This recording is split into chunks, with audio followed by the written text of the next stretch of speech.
You're saying that you're going to put the government in check. Not long ago, the president, were you at that parliamentary group meeting in Karen? No. For UD and ODM? I was not there. Why?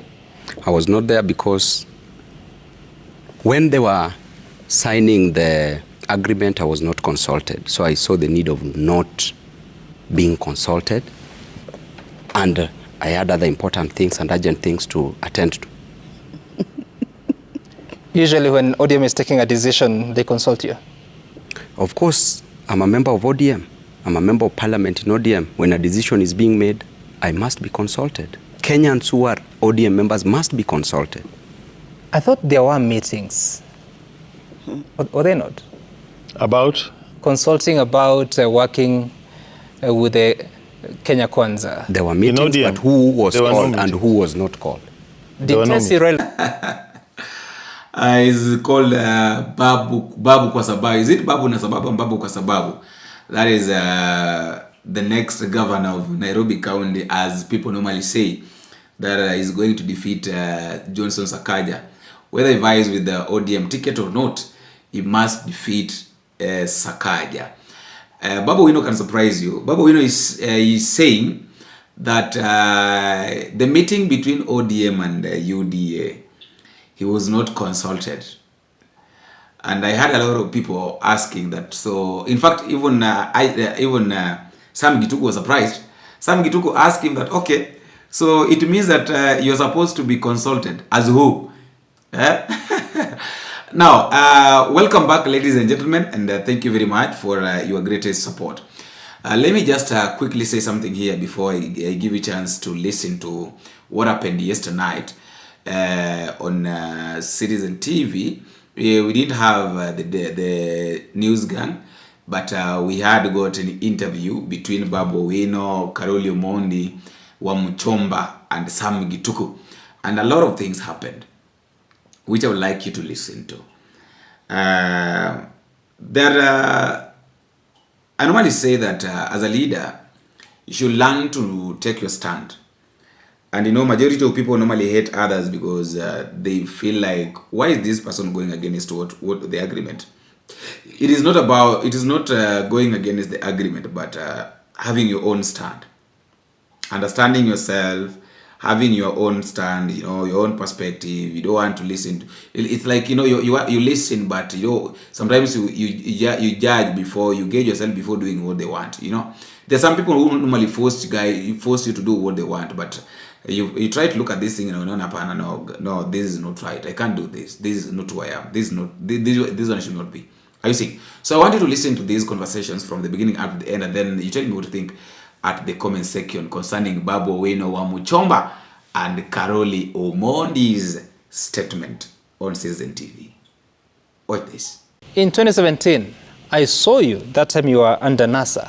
Yes. You said, not in exact same words, but in similar language. You're now saying it again. You're working with the Secretary General of ODM, Edwin Sifuna, who is also in Kenya Moja.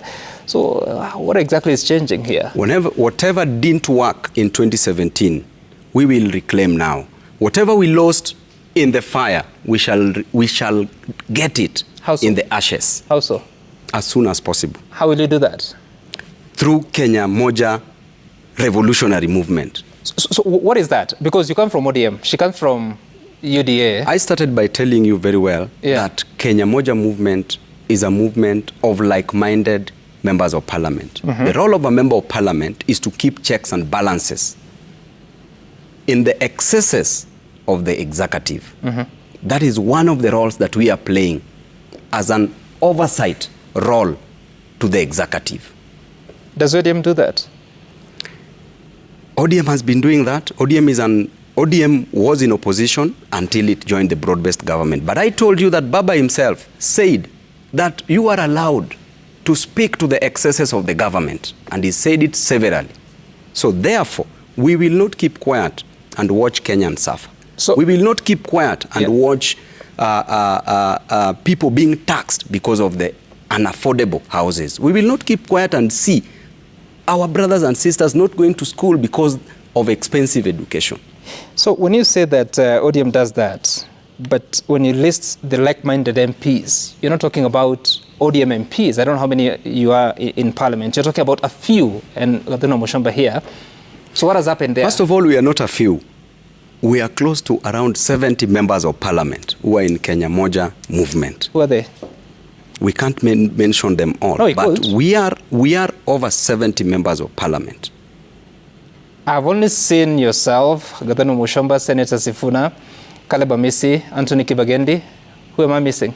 We are over 70 members of Parliament, my brother. Okay, I'm missing 65. 65, you will see them soon.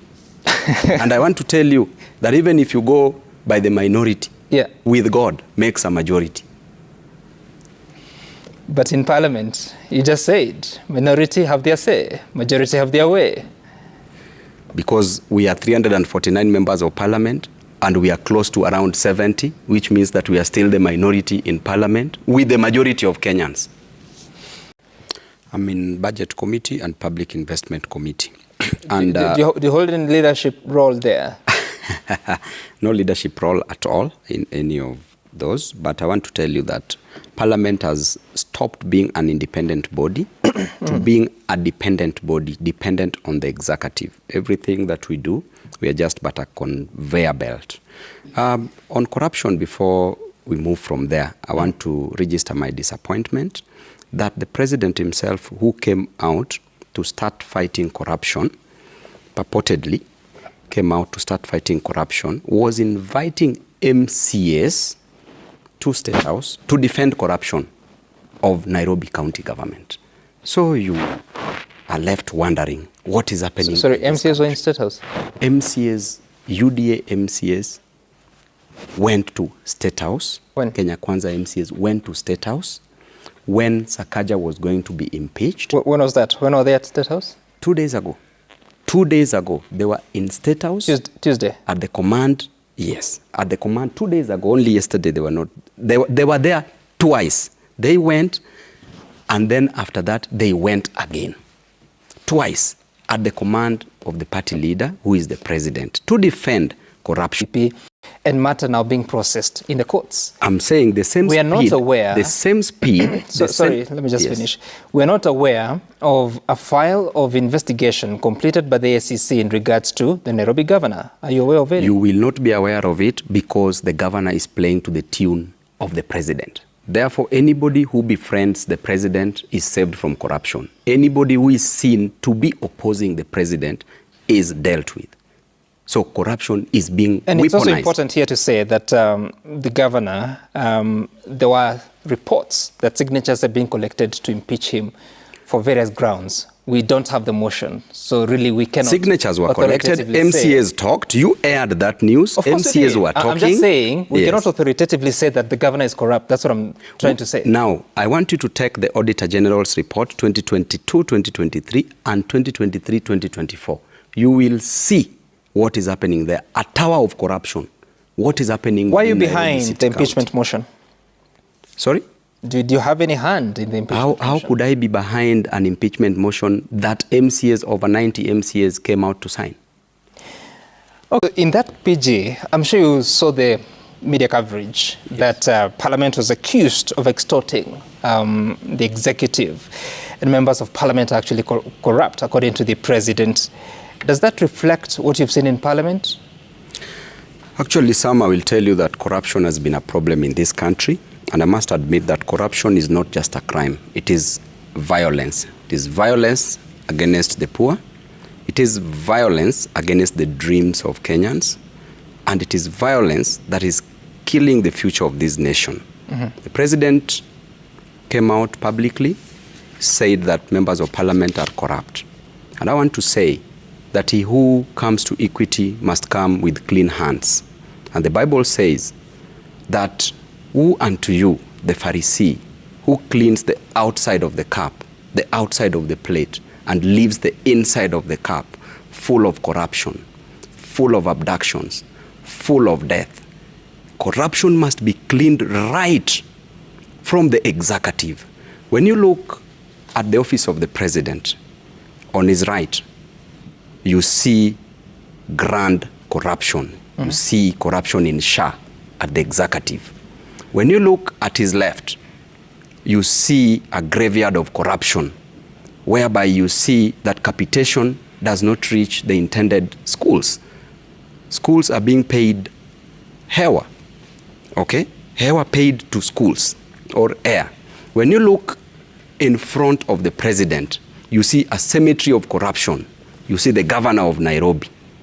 When you look at the Auditor General's report, the 2022, 2023, and 2023, 2024, see how the governor of Nairobi has been accused of grand corruption. By who?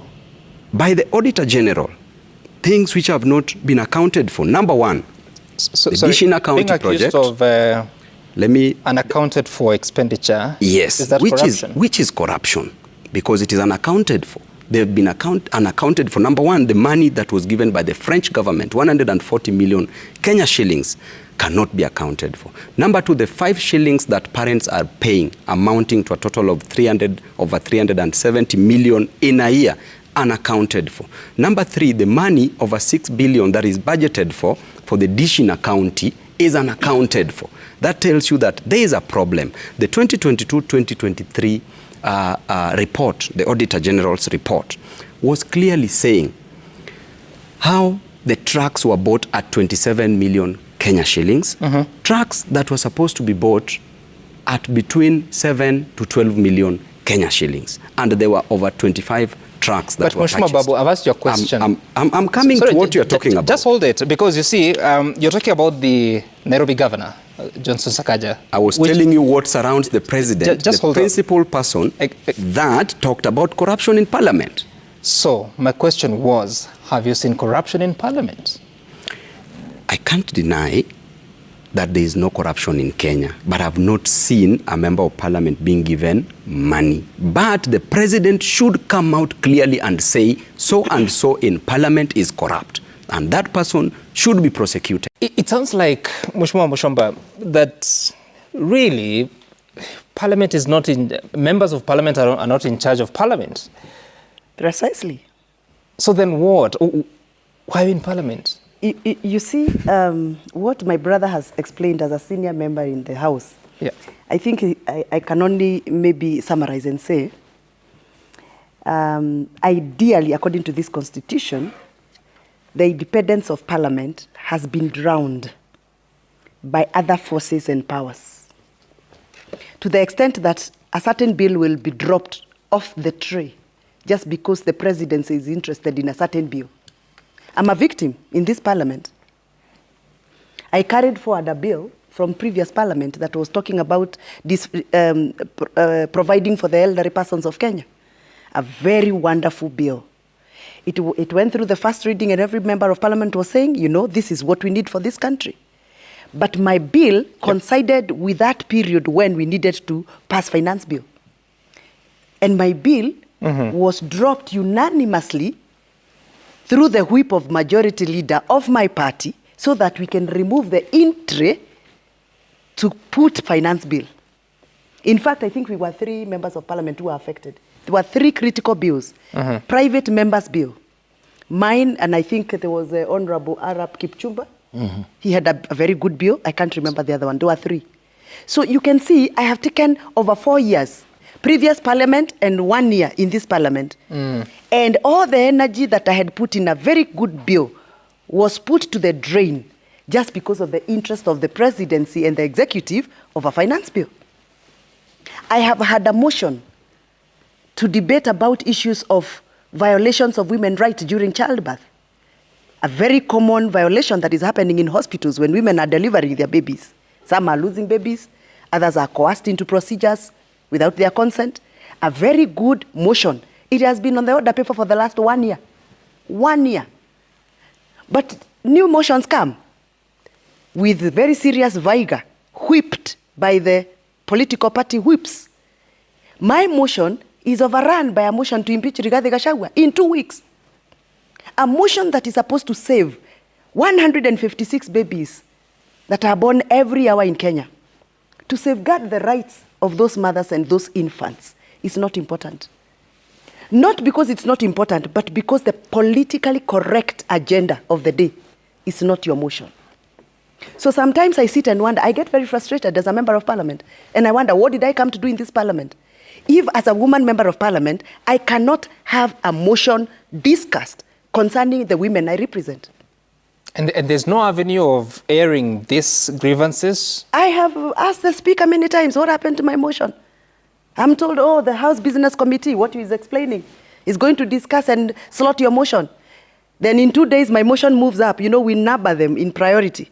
So if my motion was number 18, next week it might be number maybe 15 going up. But it will never get to top 3. Why? Privatization bill came and bypassed my motion. Impeachment bills came, bypassed my motion. Finance bill came, finance, and many others. So sometimes I wonder why Kenyans keep electing members of parliament every other 5 years. I wonder. Okay. In fact, if you asked me, the radical Gathoni I am, I don't think parliament is the right platform to advocate for people's rights anymore. If you are not the choir girl for the presidency, the choir boy for the presidency and the executive, that is why they call us rebels. If you are not that one who will be patted by the cheek, you know, the one who will be patted by the shoulders, oh, you know, Honorable Member, you're doing very well. If you're not that one, I think being in parliament is just maybe a waste of time. But unfortunately, but that's the truth. I want to take the comment and the question about the independence of parliament. I think we have expounded quite heavily, but it's surprising the voter is asking, how can a colleague member of parliament be whipping you? The voters should be whipping you, isn't it? But unfortunately, that's the political environment and climate that we operate in, that in parliament there are whips, and they are called party whips. So they whip you based on the party you came in through. So when they decide that they are going to drop a bill, for example, vote no for a bill or drop it, when a rallying call is put, they do what the party whip is doing. And unfortunately, that's how it is. Do you know who is going to bring a change? It is the Kenyan voter. Because the Kenyan voter is the same person who votes for these MPs. They know right now which MP does what.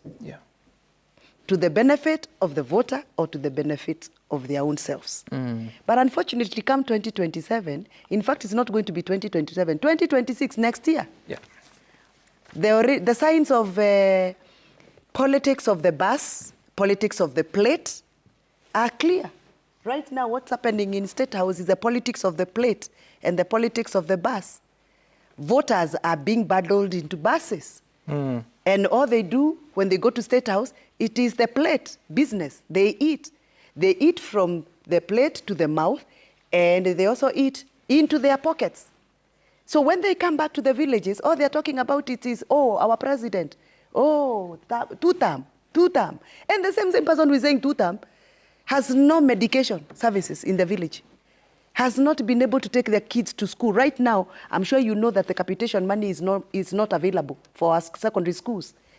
Most of the secondary schools, day schools, kids are home. The Cabinet Secretary says that institutions are supposed to verify their existence and the numbers that they After some of us accosted him with a question in Parliament, who told him to remove our learners from NEMIS? Because he has been removing kids from NEMIS so that he can reduce the amount of capitation he's sending to some schools. I have evidence. I tabled it in Parliament.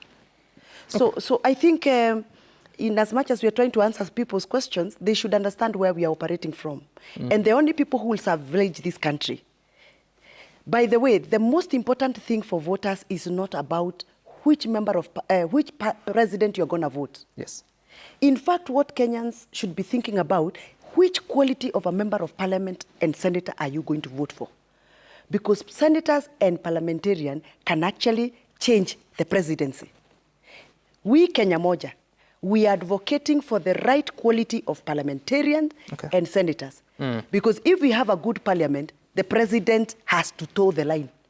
If we have a good parliament, he will not force us to pass bills in the favor of the executive when we are oppressing the voters. Okay, break. Mheshimiwa WAMUCHOMBA, you are on record citing that people are bribed up to, is it 10,000 shillings? Sometimes in the washrooms. Were you surprised when the president said what he said? Why should I be surprised? Why should I be surprised when the soloist of the song that we have been singing is soloing again? Why should I be surprised when a rhetoric question is asked and the answer is obviously known? When you ask a rhetoric question, you already know the answer. In fact, why should I be surprised when the president is saying a certain 10 million shillings was issued and he was asking members of parliament who are in Karen? I was not there, obviously. I was never invited in such meetings. And I don't know why you asked him whether he was there. You asked him why he was there and you didn't ask me whether I was there. Perhaps I know you were not there. You concluded that I am a bank bench MP. You see the way you've written us on your screen. Bank bench sparks. This is my bank bencher. I'm a backbenchers. So why would I be surprised when the president is saying that 10 million shillings that I hear it was given? Did you receive it? Did you hear him asking members of parliament? Yes, that question. So how did he know that 10 million shillings was given? Okay, he receives raw intelligence. Why hasn't he arrested the person who gave 10 million shillings or ordered for his arrest? He should actually have arrested that person or ordered for his arrest before he even talked about it in that parliamentarians meeting. So that was a rhetoric question. Is that statement being made for other people? For other people to hear, oh, the president is finally fighting corruption. Can the president look at this camera and tell us that he's not corrupt? Can he face this camera and tell us he's not corrupt before he even talks about parliament? What's your answer? First of all, president should finally know that he is no longer the guy who used to live in Karen as a deputy president. He is now the head of state. He should micromanage his state house. Review his cameras in State House. Get to know what happens in his State House first before he speaks about parliament. President should realize he is no longer the guy who meddles in the issues of parliament. He is the head of state. President should be telling us, now that we are hearing our elderly parents are no longer getting money, which we budgeted in parliament. Did we budget for the elderly people's money? What we call the social protection fund? I sat in that parliament until 9 p.m. the day we were budgeting for the elderly, the disabled of this country. And I remember we were left 4 members of parliament and we fought against the reduction of the money that was supposed to be for the elderly peoples of Kenya. Sam, as a member of parliament, I told you my business in parliament is to fight for my people. Right. I have a list from my constituency showing me that over 342 elderly people from only one ward in Githunguri ward. I have 5 wards, 1 ward only, who previously received Inua Jamii cash transfer money, what we call constitutionally a social protection fund, didn't receive. But I sat in that parliament and we allocated the money. Where did the money go? For which months? Sorry? They haven't received for which months? For July. July. They didn't receive their money. Okay. When the president, through the Ministry of Labor, introduced the new M-Pesa way of paying these old people. So when you pay my elderly 90-year-old woman through her M-Pesa, which is never run by her, she doesn't even know how to open. She doesn't even know how to check M-Pesa balance. And then you tell us you've paid these people. And because you're using that channel so that they can lose out the money. So that there's a shadow of accountability. Let's take a short break. So when you ask me whether I'm sure whether there is corruption in parliament, I am not denying there is a lot of corruption in parliament because I have ever talked about it. Okay. When we were passing a certain bill in the last parliament, not this parliament. Let's take a short break. What exactly happened? Because 3 years ago, that was not the picture. You were in UDA, he was in ODM. It was very clear where you belonged. I think you're wrong. Because myself and BABU associated immediately after we were elected in the second parliament. Yes. And we formed a group we used to call ground team, if you remember. The ground team was formed 3 months after we were sworn in. That's what I'm saying. And we actually associated, we did even pressers together. You remember we did some pressers on issues before even the Gen Zs rioted on Finance Bill 2024. Let me rephrase my question because... So we did not form this caucus yesterday. Let me rephrase the question. We've been working together. Because 3 years ago, you had just come out of an election. Yes. Going into the election, you are in UDA, still are. Yep. But quite clear on speak out the language of Mwananchi, the hustler, bottom up. What changed along the way? Because the people you're mentioning are not necessarily from UDA. Okay. What changed is when my president and my party and my coalition, Kenya Kwanza coalition, diverted from what we promised the people of Kenya during campaigns. When a proposal to tax people, overtax people came on in the floor of the House, and nobody listened to the concerns of the people. I raised my voice and I said, I cannot pass this finance bill when it is taxing my avocado farmers and my coffee farmers. I said I cannot pass this finance bill when it has an aspect of sanitary towels and diapers that I was not comfortable with. I made a lot of noise in Parliament. That's where I behaved the way I behaved. And I said, I'm not going to pass that finance bill. That's where the journey started. Carolio Monde, initially, at the start of this Parliament, you were one of those people that were punished for going to State House alongside other members of Parliament. That was in 2023, or was it 22 late? I think it was 2023. Today, there's a broad-based arrangement. So what has that been for you watching? And are you still of the mind that what you did in the first place was the right thing versus what is happening now with the broad-based government? Yeah, thank you for that question, Sam. I think when you talk about democracy or democratic values or constitutionalism, they should not just be mere words. They should be things that you believe in and you practice. Personally, I was convinced that President William Ruto won the last elections fair and square. And I'd predicted it. I'd told a lot of people that my assessment is that he would win. And he did win, in my view, if I looked at the data, the statistics and everything.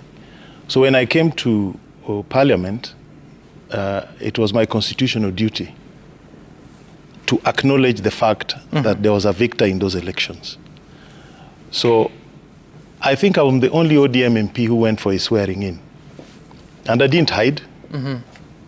I left my house, I drove my pickup to Parliament, I parked it, I got into the parliamentary bus. I went to Kasarani, like any democratic person should do in a democracy. I witnessed his swearing in and I went back to my house. That is what happens in democracies. Yeah. Yes. When an election is held, unatii amri. Yeah. Not that you have crossed over.